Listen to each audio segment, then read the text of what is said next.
کوئی دنیا میں جس کو یہ نصیب ملا ہو. یہ صدیق اکبر سے آنکھوں سے نکلنے والے موتیوں کی شان دیکھو. اچھا میں سیدھا بیٹھا ہوں، اگر میرا آنسو نکلے گال سے ہوتا ہوا داڑھی میں جائے گا، زیادہ سے زیادہ کپڑے میں چلا جائے گا، وہ حضور کے چہرے پر کیسے گیا؟ اس کا مطلب حضرت ابوبکر سیدھے نہیں بیٹھے تھے، جھک کے حضور کی زیارت کر رہے تھے. اللہ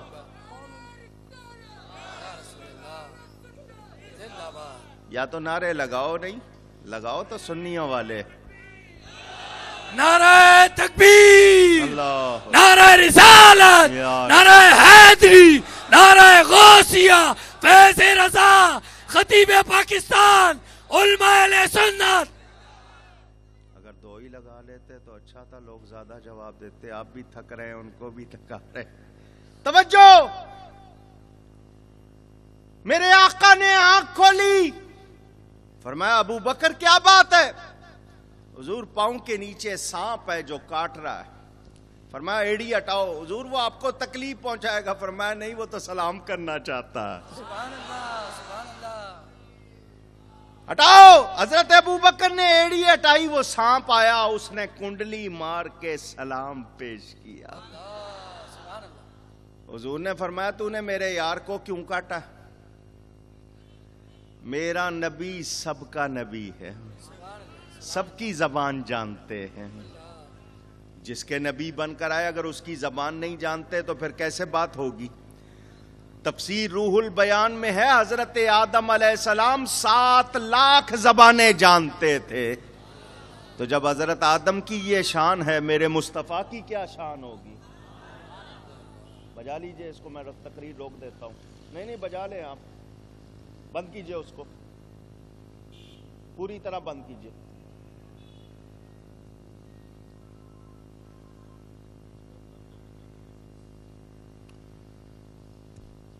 سانپ کو حضور نے فرمایا تو نے میرے یار کو کیوں کاٹا؟ اس نے کہا ایک یہی تو آپ کے عاشق نہیں ہیں، ہم بھی تمنائی ہیں.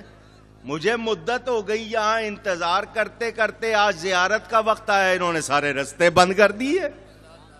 اور میں نے ان کو کاٹا نہیں، پہلے اشارہ کیا تھا کہ یہ پاؤں ہٹا لے. جب انہوں نے نہیں ہٹایا مجبوراً مجھے کاٹنا پڑا. فرمایا تو نے زیارت کر لی، سلام کر لیا، جا. وہ چلا گیا. میرے آقا نے اپنا لعاب دہن لگا دیا وہاں جہاں سانپ نے کاٹا تھا. سبحان اللہ. سارا زہر جو جسم میں پھیل گیا تھا وہاں سمٹ گیا. ان کی وفات کے وقت پھر وہی زہر پھیلا اور ان کی شہادت ہوئی. بات پوچھنی ہے، حضور لعاب دہن نہ لگاتے، وہ زہر پھیل گیا تھا، حضرت ابو بکر کی وفات ہو جاتی، وہ شہید ہوتے یا نہیں ہوتے؟ اونچی، انہوں نے جان قربان کی یا نہیں کی؟ جان کی حفاظت کس کا حکم ہے؟ انہوں نے نبی پر جان قربان کر دی. کیا پتا چلا؟ اللہ کا حکم مانا یا نبی کا؟ اونچی، پوچھ رہا ہوں آپ سے. اللہ کا حکم تو جان کی حفاظت، انہوں نے جان قربان کی اور نبی کی خدمت میں لگے رہے. کیا وہ قرآن نہیں پڑھتے تھے؟ پوچھ رہا ہوں، کیا انہیں نہیں معلوم تھا؟ مگر انہوں نے آنے والی نسلوں کو بتا دیا نبی کی خدمت میں لگے رہنا ہی اصل ایمان ہے. دوسرا واقعہ سنو، پھر اس کے بعد نتیجہ پیش کرتا ہوں. حضور صلی اللہ علیہ وسلم لشکر اسلام کے ساتھ تشریف لے جا رہے ہیں. مدینہ منورہ سے بیت المقدس کی طرف جائیں تو راستے میں خیبر آتا ہے، سعودی عرب کا مشہور شہر ہے. اس کے قریب ایک مقام ہے وادی صہبا. لشکر اسلام نے ظہر کی نماز پڑھ لی. حضور صلی اللہ علیہ وسلم نے حضرت علی کو کسی کام سے بھیجا. جب حضرت علی واپس آئے لشکر اسلام نے عصر کی نماز پڑھ لی. حضرت علی پہنچے، حضور ایک پتھر کو تکیہ بنا کر لیٹنے لگے. حضرت علی نے دیکھا، فوراً آگے بڑھے. حضور اس پتھر کو تکیہ نہ بنائے، میری گود حاضر ہے۔ حضور نے ان کی گود کو پسند فرمایا، آرام فرمانے لگے۔ ابھی حضرت علی نے عصر کی نماز نہیں پڑھی تھی۔ قرآن کہتا ہے حافظوا علی الصلوات والصلاۃ الوسطی، اپنی نمازوں کی حفاظت کرو، خاص طور پر بیچ والی نماز۔ مفسرین فرماتے ہیں اس سے مراد عصر کی نماز ہے، پہلے فجر اور ظہر، بعد میں مغرب اور عشاء، تو یہ ہوئی بیچ والی نماز، اس کے لیے تو خاص تاکید ہے۔ اور حضرت علی نماز قربان کر رہے ہیں۔ اللہ کا حکم کیا ہے؟ نماز پڑھو، وہ نماز قربان کر رہے ہیں۔ ادھر سورج اپنی زبان سے کیا کہہ رہا ہے؟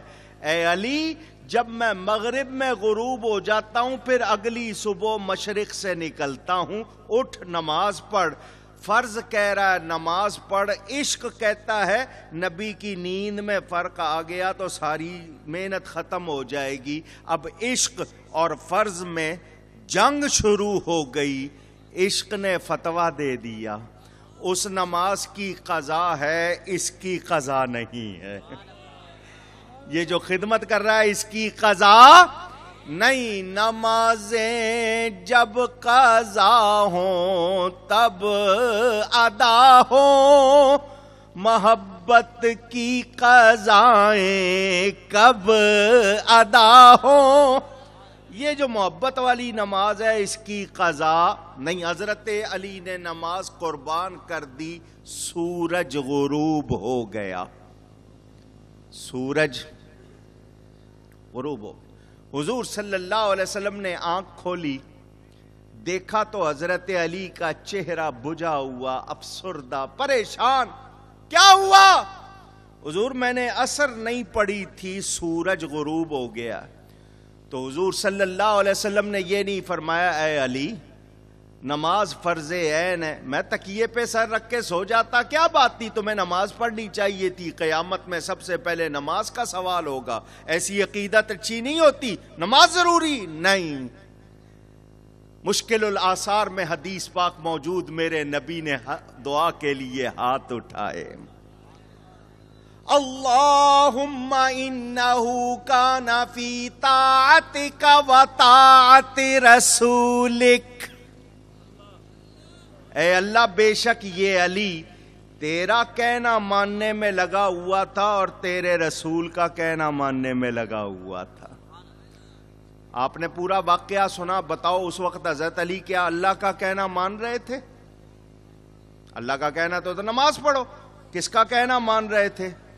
رسول کا۔ پتہ چلا رسول کی اطاعت اللہ کی اطاعت ہے، رسول کی فرما برداری کس کی فرما برداری ہے؟ اونچی، جس نے نہیں کہا وہ بھی کہے۔ اگر کوئی رہ گیا ہے تو قرآن کا فتویٰ سن لے، اگر کسی نے ابھی تک نہیں کہا تو قرآن کا فتویٰ سن لے۔ قرآن کہتا ہے من یطع الرسول فقد اطاع اللہ، جس نے رسول کا کہنا مانا اس نے حقیقت میں اللہ کا کہنا مانا۔ اب کہو رسول کی اطاعت کس کی اطاعت ہے؟ اللہ کی۔ قرآن کہہ رہا ہے، حضور نے دعا کی یا اللہ بے شک یہ علی تیری اطاعت میں تھا، تیرے رسول کی اطاعت میں تھا، فردد علیہ الشمس، اس پر سورج کو لوٹا دے۔ ساتھ ہی حضور نے یوں ہاتھ کیا جیسے کسی کو بلاتے ہیں، وہ سورج جو غروب ہو چکا تھا نبی کے اشارے سے واپس آ گیا، پہاڑوں پر دھوپ چمکنے لگی۔ حضور نے فرمایا اے علی اٹھ، قضا نہیں ادا پڑھ، تو نے ولیوں کا سردار کہلانا ہے، تیرے حالات میں یہ بھی نہ لکھا جائے تیری کوئی نماز قضا ہوئی تھی، اٹھ ادا پڑھ۔ ادھر حضرت ابو بکر نے جان قربان کی، اللہ کا حکم تھا جان کی حفاظت۔ ادھر حضرت علی نے نماز قربان کی، اللہ کا حکم نماز کی حفاظت۔ دونوں نے بتا دیا کہ نبی کا کہنا ماننا کس کا کہنا ماننا ہے؟ اعلی حضرت دونوں واقعات کو سامنے رکھ کر دو شعر پیش کرتے ہیں. فرماتے ہیں صدیق بلق غار میں جان تم پہ دے چکے، حالانکہ حفظ جان تو جان فروز و غرر کی ہے، اور مولا علی نے واری تیری نیند پر نماز، اور وہ بھی عصر سب سے جو اعلیٰ خطر کی ہے. جان کی حفاظت سب سے بڑا فرض حضرت ابو بکر نے وہ قربان کیا، ادھر نماز جو سب سے اعلیٰ جس کی حفاظت کا زیادہ حکم حضرت علی نے وہ قربان کر دی. تو ثابت کیا ہوا؟ نتیجہ پیش کرتے ہیں.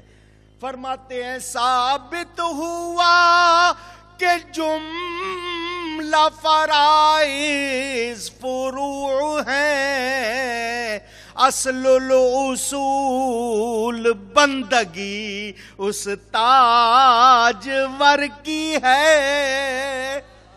جس نے نبی کی غلامی کی وہی اللہ کا سچا بندہ ہے. سمجھ آئی؟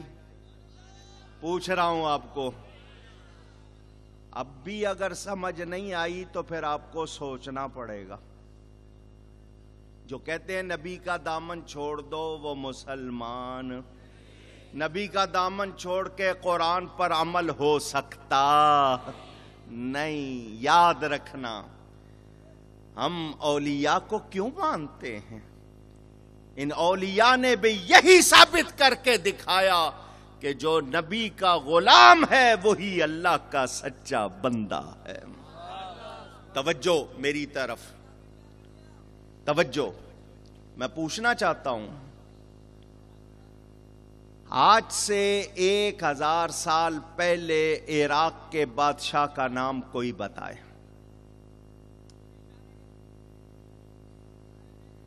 جو بتائے گا، یہ ریحان چشتی صاحب بیٹھے ہیں، ان سے کہوں گا اس کو 1000 روپیہ انعام دیں گے. جلسہ انہوں نے ہی کرایا تھا، آئے اب ہیں، بہرحال 1000 روپیہ ان سے انعام لے دوں گا. بتائے کوئی 1000 سال پہلے عراق کے بادشاہ کا نام کیا تھا؟ نہیں معلوم. معلوم ہونے کی ضرورت بھی، اگر معلوم ہوگا تو کیا ہو جائے گا؟ کوئی ثواب ہوگا؟ نہیں. مگر بچے بچے سے پوچھو غوث اعظم کو جانتا ہے یا نہیں جانتا؟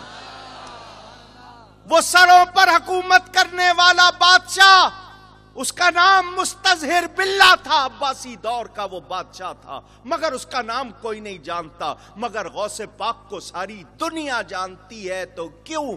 کہ انہوں نے نبی کی غلامی کا حق ادا کیا ہے. اللہ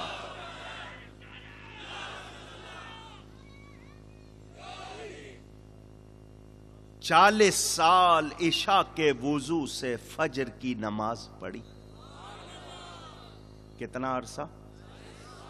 40 سال. 25 سال جنگلوں میں گزارے. فرماتے ہیں گھاس کھا لیتا تھا، پتے کھا لیتا تھا، نہیں ملتے تھے. 3 سال ایسا وقت بھی آیا میں نے کچھ کھایا پیا، آواز آئے کھایا پیا. ڈاکٹر MBBS، میاں بیوی بچوں سمیت،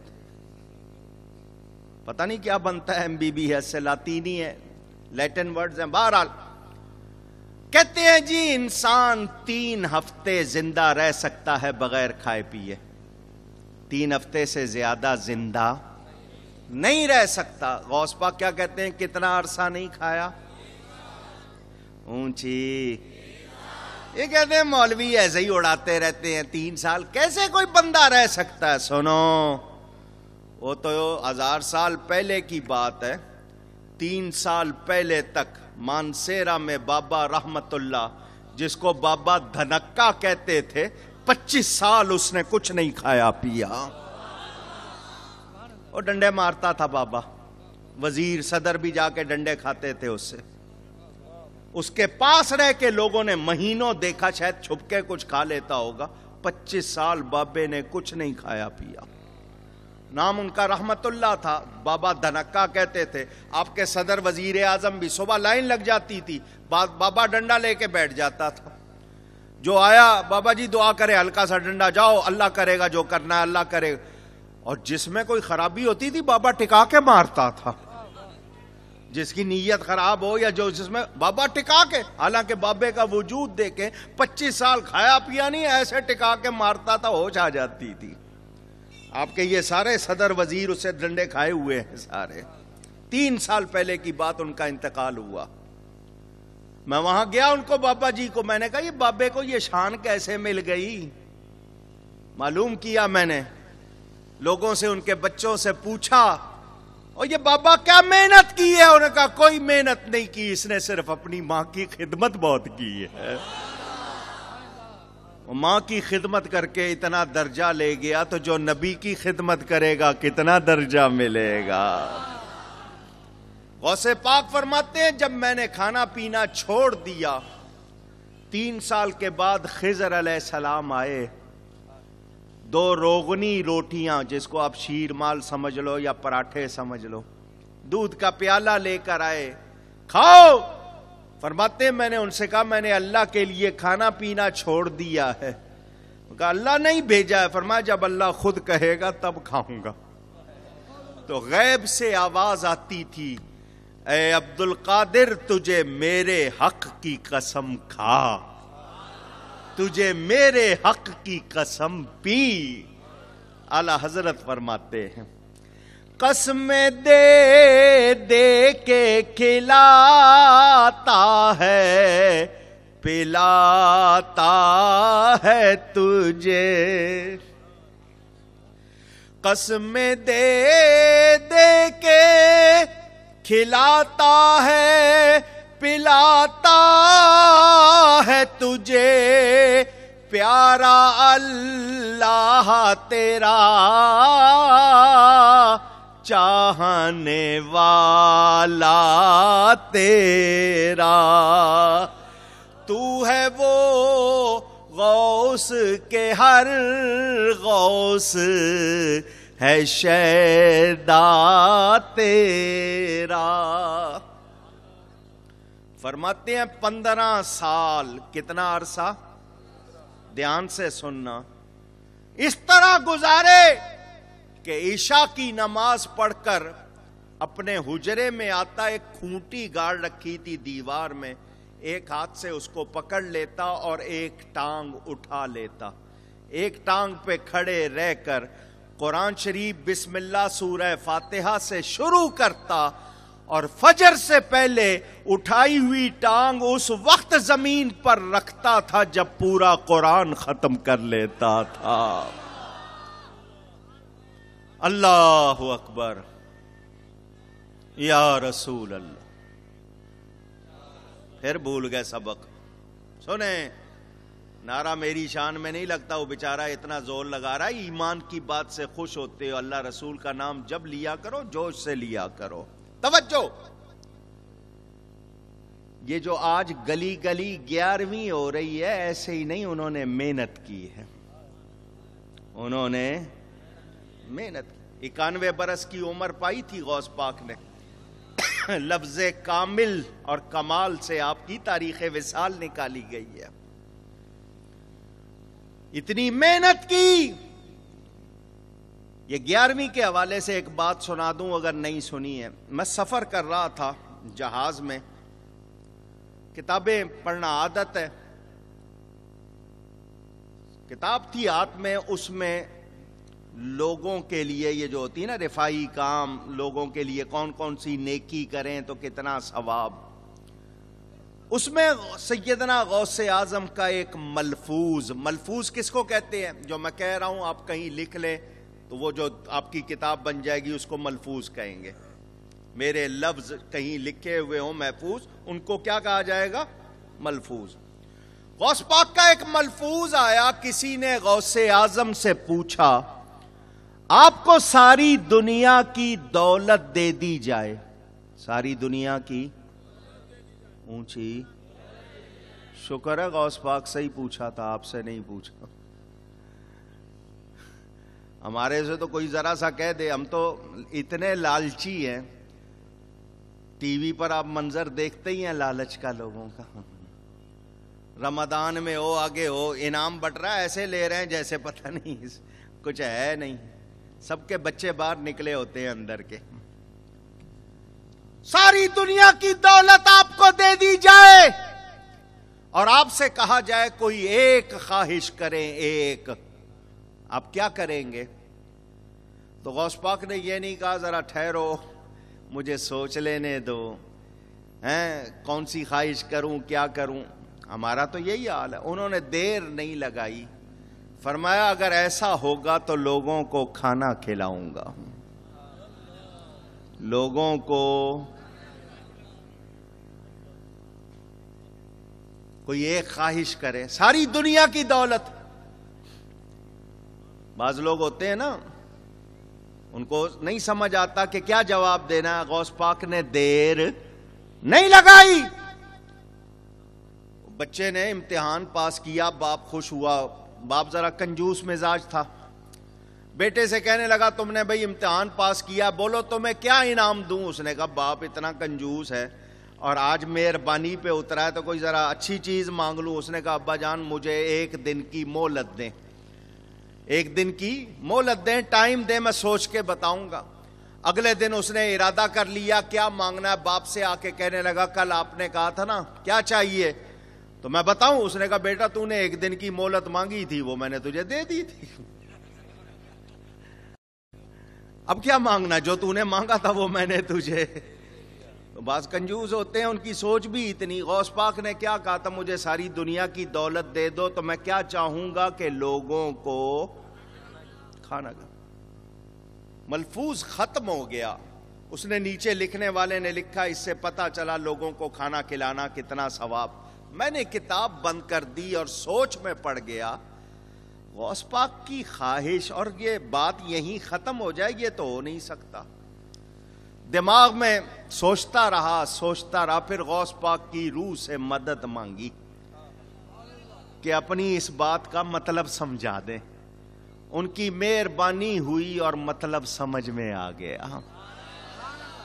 آپ کو سناؤں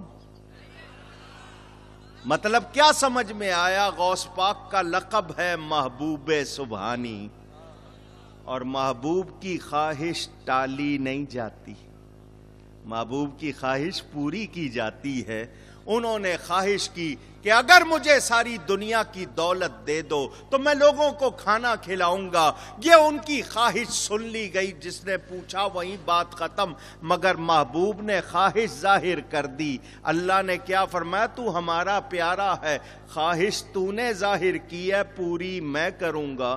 تو اپنی قبر میں آرام کر رہا ہوگا، ساری دنیا کو 11ویں تیرے نام پر کھانا میں کھلاؤں گا۔ اللہ اکبر۔